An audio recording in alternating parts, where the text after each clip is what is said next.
untuk Bang Leo. Baiklah, kita akan silakan Ibu Kristina memandu acara dialog pertama ini dengan Bung Leo Sape. Sudah berapa lama kira-kira yang mengakrabi seni alat musik sape ini? Kalau untuk saya kan selain membuat dengan pemain,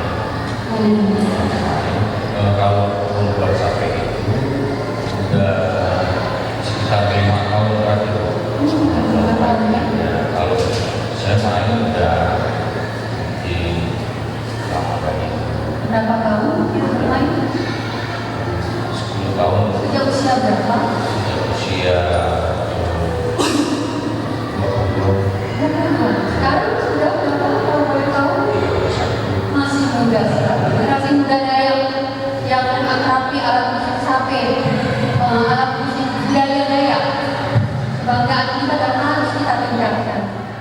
Saya dengan Bung Leo ini, dia sebagai seniman sape, bagaimana proses pembuatan gitar sape ini dari awal mungkin? Mungkin ada gambaran, bisa memberikan gambaran?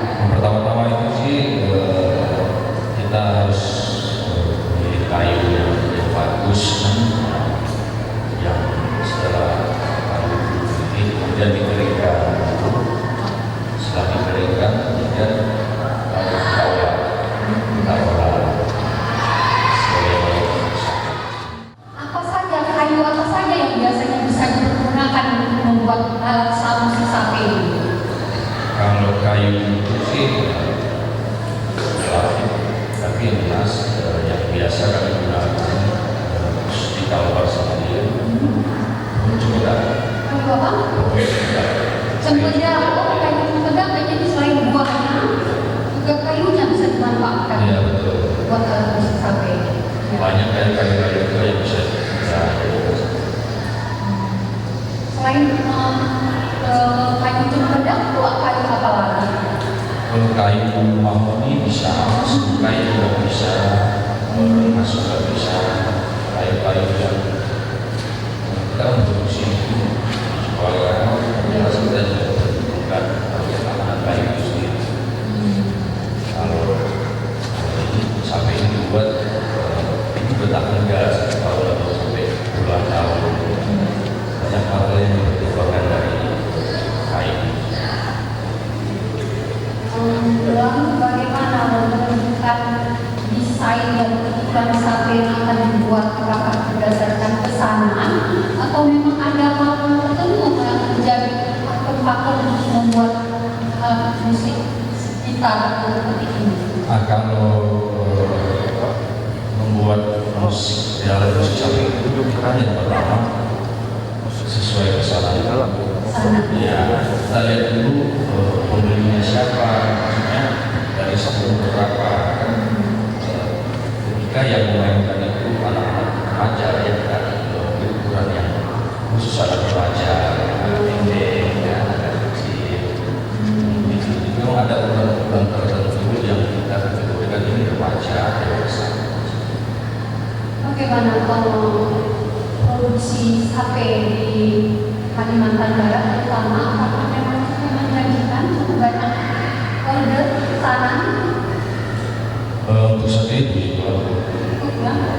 lumayan bagus untuk pasar-pasar. Akan tetapi di kantor sendiri pengrajinnya sedikit, sangat sedikit. Masih sedikit pengrajin. Iya, sedikit. Apakah sudah diberdayakan oleh masyarakat atau oleh Pemda setempat? Saat ini belum ada. Belum ada. Ini kalau perlu kita ya, UMKM dari pengrajin sape ini perlu diberdayakan oleh mungkin kementerian terkait. Ya. Lalu bagaimana cara memelihara gitar sape ini agar tetap awet di cuaca? Iya, kalau memelihara itu sendiri sama seperti alat gitar biasa, jangan kena air, tidak jangan disimpan di tempat yang lembab. Maka kalau kita jual alat musik sape itu sudah pakai es, itu sangat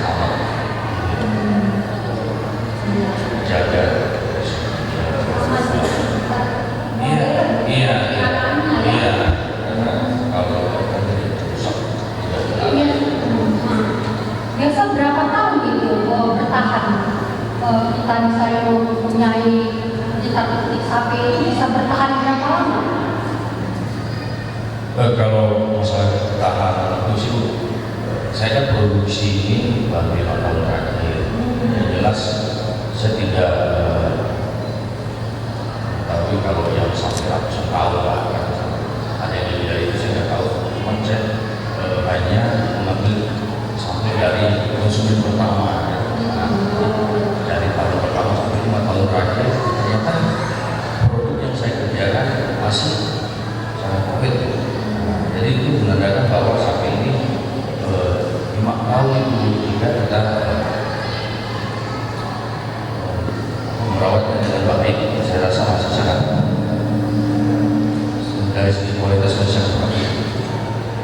Kalau yang ratusan tahun sih saya nggak tahu ya. Tapi mungkin ada kalau di pedalaman mungkin ada yang menyimpan udah ratusan tahun mungkin. Tapi untuk koefisien yang bisa untuk di bawah itu mungkin 5 sampai ada kawan-kawan itu yang sampai udah 8 tahunan udah masih layak diajak untuk dimainkan. Berarti itu menandakan bahwa sampai ini yang di 5 tahun ke atas masih bisa digunakan.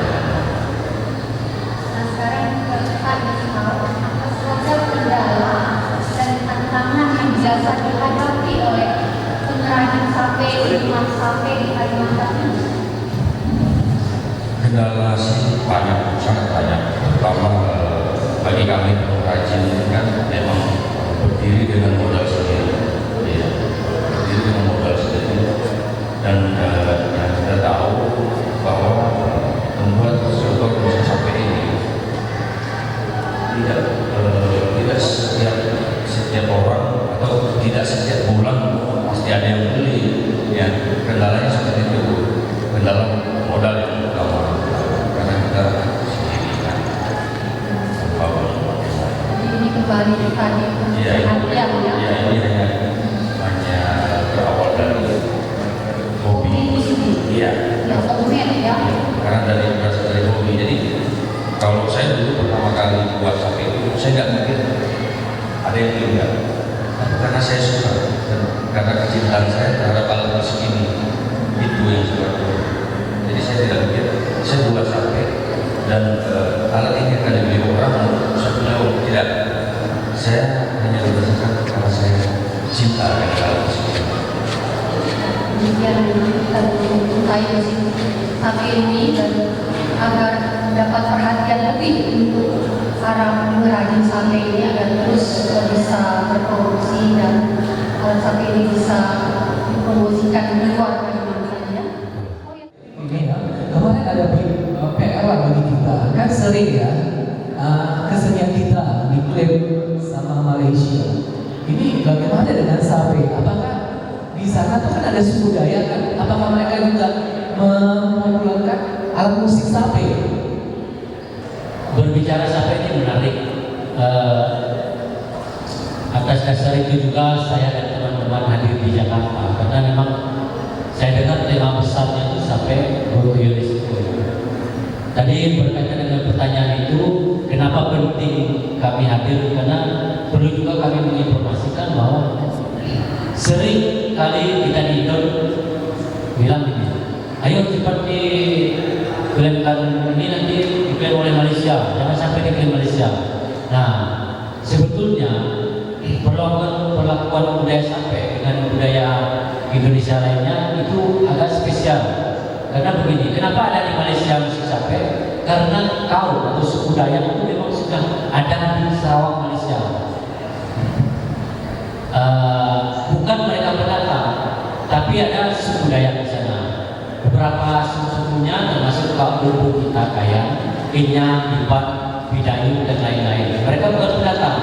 Nah, makanya ada budaya sampai di sana.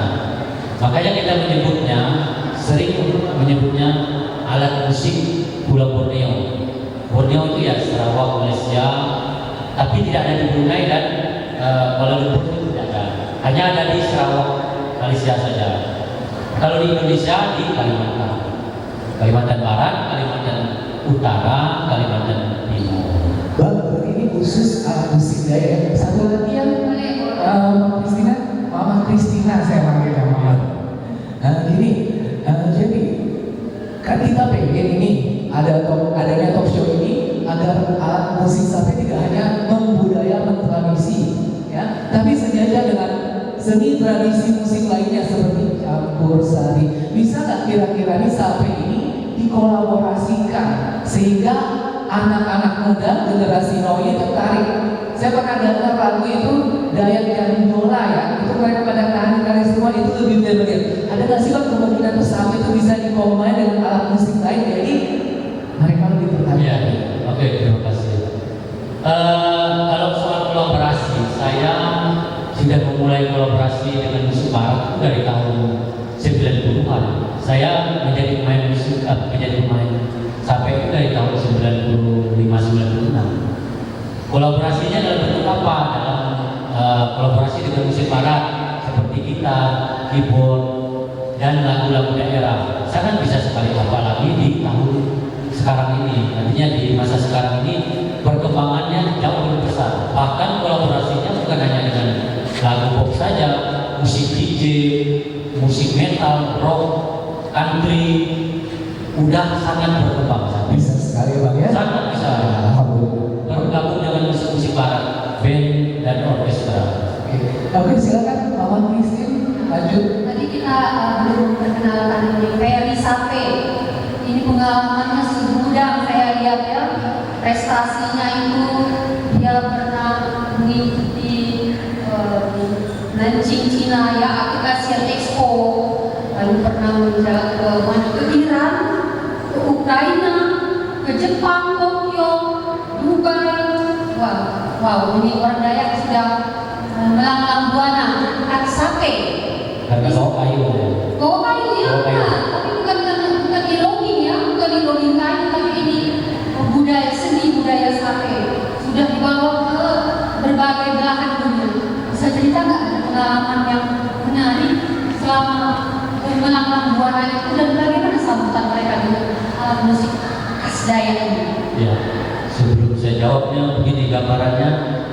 Ada beberapa negara yang pernah saya kunjungi, artinya ini sebetulnya saya itu tidak pernah terobsesi untuk keluar negeri, itu nggak pernah. Karena dulunya saya memang modifikasikan hidup saya di sini dengan budaya itu di Sape itu bukan untuk keluar, untuk kemana, tapi konsistensi saya lah yang membawa saya hingga saya dikenal orang, hingga pergi keluar. Ya kan? Kalau saya hanya bermain Sape hanya 1 tahun 2 tahun saya nggak akan dikenal orang. Tapi saya bermain konsisten sampai 10 tahun, 20 tahun. Orang hanya mengenal Sape dan saya ya sebagian dari tempat kunjungan saya itu kan difasilitasi dari pemerintah daerah. Ada kegiatan pemerintah, kemudian ada kelompok, ada komunitas. Ya seperti di Iran, itu saya berangkatnya difasilitasi dari Museum Nasional sini, difasilitasi sama museum daerah. Nah, seperti di Jepang dulu, saya dan teman-teman di sini ikut di pemerintah DKI dulu. Nah, jadi seperti itulah. Kalau soal pengalaman, memang di tempat yang tempat kita kunjungi itu masing-masing punya pengalaman yang menarik. Mereka apresiasi dengan budaya kita. Kita sebaliknya juga ingin belajar budaya mereka, karena memang kita ke sana itu visinya budaya ya. Nah, jadi mereka tuh lihat budaya kita itu unik.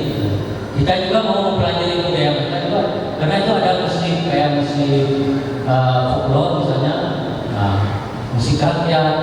Jadi yang keluar itu bukan sekedar musik baratnya, tapi tradisi orang di sana juga keluar. Nah, begitu juga mereka melihat kita. Nah, jadi kalau soal menariknya, saya merasa menarik semua, luar biasa.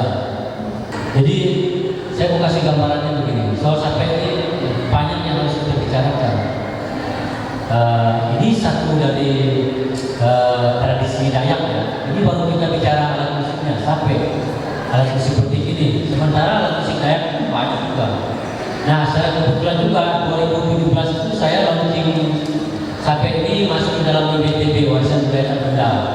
Ini rankingnya di Gedung Kesenian Jakarta.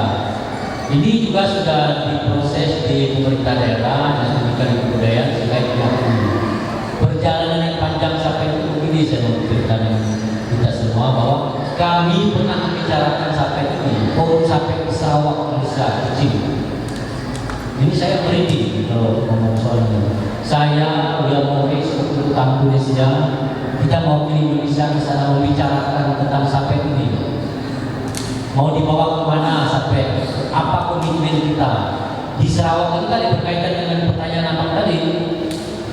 Apakah ini akan diakui oleh negara tetangga kita Sarawak? Silakan kalau kita mau membiarkannya. Tapi bagaimana kita? Karena sampai ini kan bukan hanya musik Dayak. Sampai ini bagian dari musik Nusantara. Kalau kita biarkan saja ya, kalau kita tidak mengurusnya, ya dia akan kita pasarkan saja ke teman-teman kita.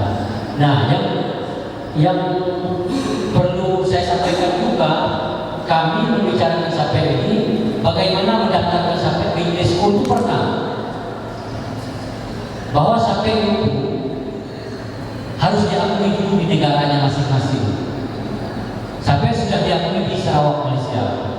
Sampai juga sudah diakui di Indonesia. Di Indonesia itu di daerah mana aja? Indonesia sudah masuk warisan budaya dan benda. Sudah ya? Sudah termasuk betul. Oke. Saya belum tahu perkembangan Kalimantan Timur, Kalimantan Utara. Nah, jadi saya dapat informasi bahwa bagaimana mengajukan UNESCO, tapi saya dengar begini, harus ada persetujuan dari kedua negara masing-masing, baru bisa. Tapi bisa, misalnya Indonesia akan mengajukan sendiri. Bagaimana nasib Dayak Indonesia? Ya benar. Nah, bagaimana kita menanggapi ini? Nah, itu yang saya sampaikan. Jadi Indonesia ini ya kaya dengan kebudayaan, tapi satu ini yang budaya Dayak ini agak berbeda, Bang. Kalau Dayak diambil oleh negara tetangga, karena memang tidak ada budaya mereka, atau mungkin perantau Indonesia datang ke sana membawa, akhirnya diklaim mungkin, tapi saya salah ngomong maaf ya. Tapi kalau Dayak ini aslinya memang di sana, suku yang di sana, kami juga komunitasnya berasal dari sana. Dalam upaya kita memperjuangkan sampai ke UNESCO ini kan, Ya. terus kita perjuangkan. Itu harapan kita.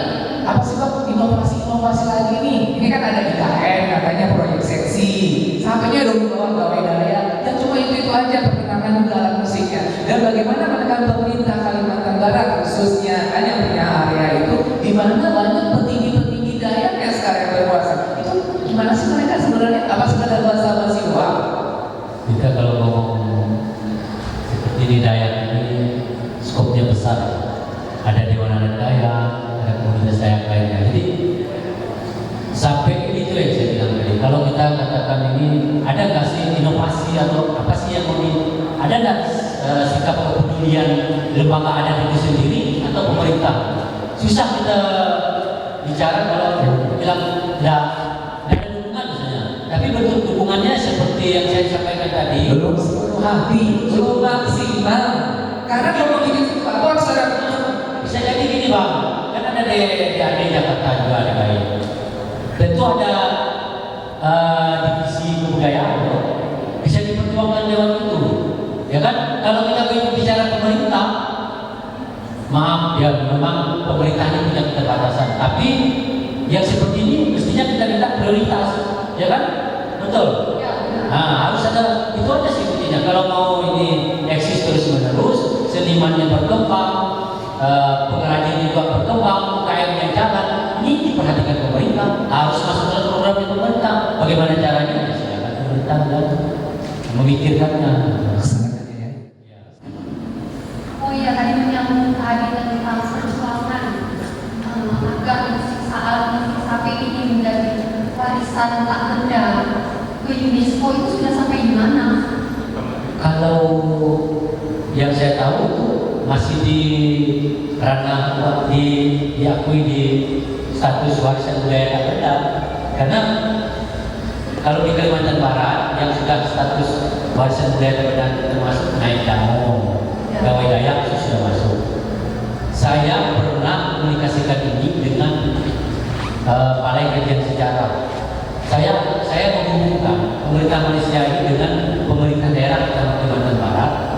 tepatnya itu di dinas pendidikan kebudayaan, tapi spesifikasinya ke Balai Kajian Sejarah. Kata orang Balai Kajian Sejarah, Ferry ini ada yang mengurusnya di tingkat pusat untuk ke UNESCO. Memang sangat susah, sulit, antri orang mengurus UNESCO. Nah, sesampai itu saja, tapi tidak saya pulang lagi.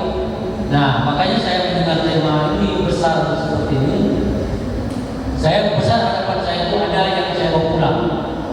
Bahkan kita sepakat dengan Sarawak, kalau kita perform sampai jangan menyebut misalnya Indon perform sampai jangan menyebut Kalimantan, sebut ini yang Borneo.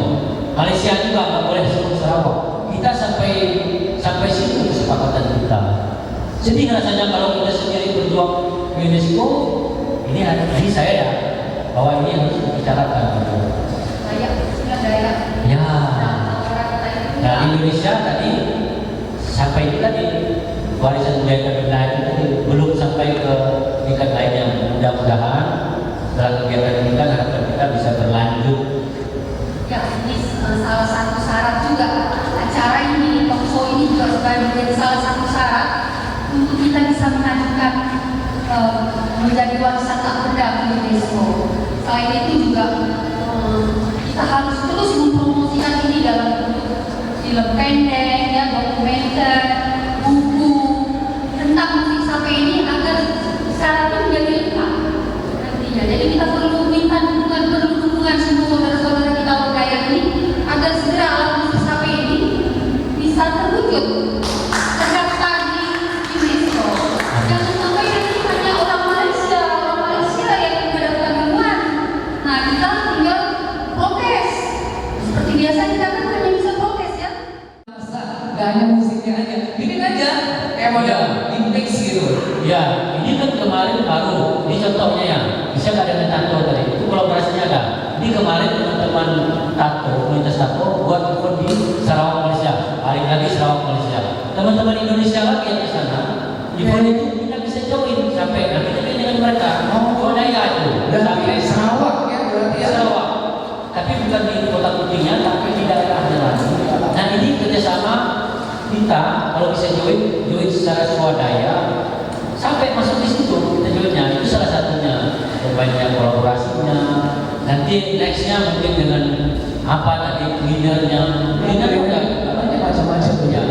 Asal kreatif aja. Ya. Kita pergi belakang ke Singapura. Mereka tidak punya sumber daya, mereka punya dana, tapi mereka hanya orang-orang kreatif.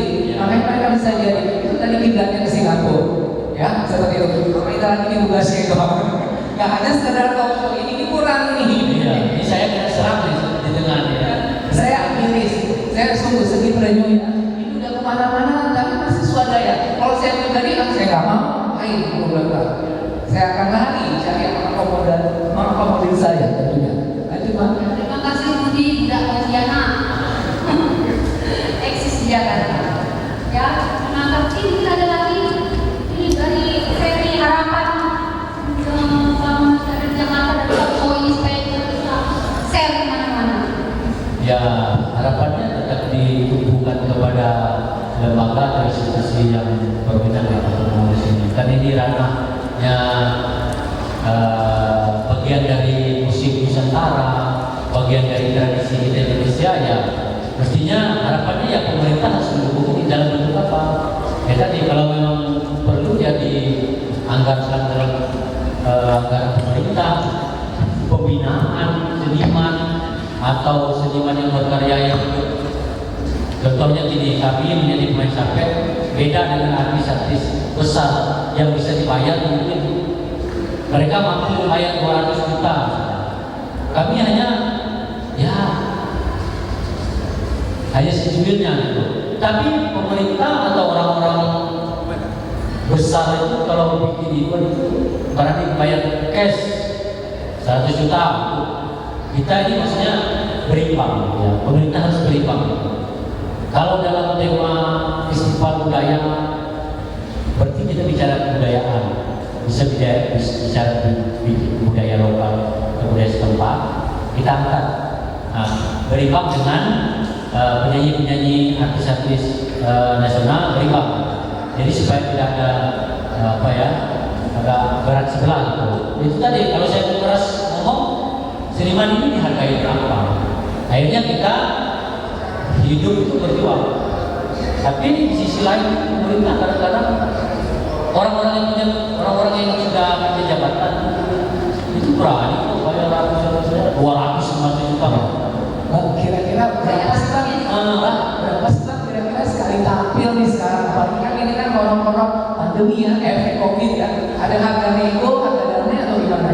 Kalau kita ditanya harga, kadang-kadang kita kasih harga sekian, nanti masih bisa kurang nggak Bang? Nah, jadi gambarannya itu ya dari bahkan kita tuh sampai tidak dibayar, tapi dalam tema sosial kita lakukan. Misalnya saya kalau bicara honor itu saya misalnya mahasiswa, Bang mau main di tempat kita Bang, tapi nggak ada duitnya.